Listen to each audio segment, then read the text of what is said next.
उत्तर भारत के एक शांत और हरियाले गांव शिवपुर में रहती थीं श्यामा अम्मा, एक सीधी सादी वृद्धा जिनका जीवन भले ही साधारण था, लेकिन उनकी भक्ति अपार थी।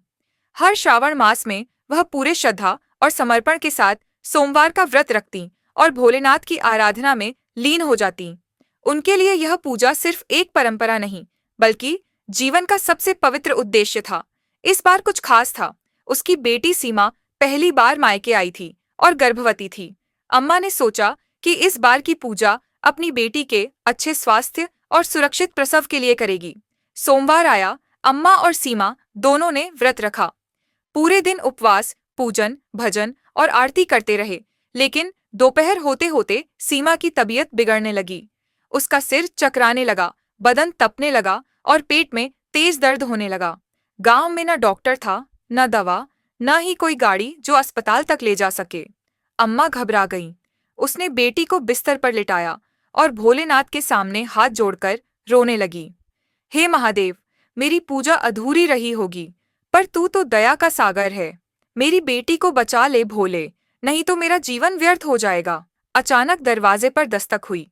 अम्मा ने खोला तो देखा एक तपस्वी जैसा व्यक्ति सफेद वस्त्रों में लिपटा हुआ, माथे पर भस्म लगाए खड़ा था।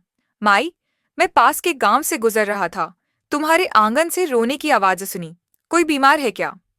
अम्मा ने डबडबाई आंखों से कहा, बेटा, मेरी बेटी की हालत बहुत खराब है, कोई साधन नहीं है, क्या तू मदद कर सकता है?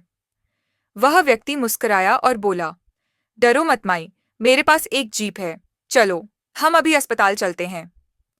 वह खुद बेटी को गोद में उठाकर जीप में बिठा देता है और अम्मा को साथ लेकर दौड़ पड़ता है शहर के अस्पताल की ओर। डॉक्टरों ने तुरंत इलाज शुरू किया। कुछ ही देर में सीमा की हालत सुधरने लगी। डॉक्टर ने कहा, अगर थोड़ी देर और हो जाती तो हालत नाजुक हो जाती। अम्मा की आंखों से आंसू थमने का नाम नहीं ले रहे थे। वह अस्पताल से बाहर आई तो वह तपस्वी कहीं नहीं दिखा। उसने गार्ड से पूछा, बेटा, जो हमें लेकर आया था वो कहाँ गया? गार्ड बोला, माँ जी, वो बहुत जल्दी में था, लेकिन जाते जाते यह डिब्बी आपके लिए दे गया। अम्मा ने कांपते हाथों से डिब्बी खोली। अंदर एक छोटा सा रुद्राक्ष था और एक पर्ची जिस पर लिखा था, तेरा व्रत स्वीकार हुआ, अब कुछ खा ले माँ, हर हर महादेव। अम्मा फूट फूट कर रोने लगी। अब वह समझ चुकी थी, वह कोई आम व्यक्ति नहीं था, खुद भोलेनाथ उसकी बेटी की रक्षा के लिए आए थे।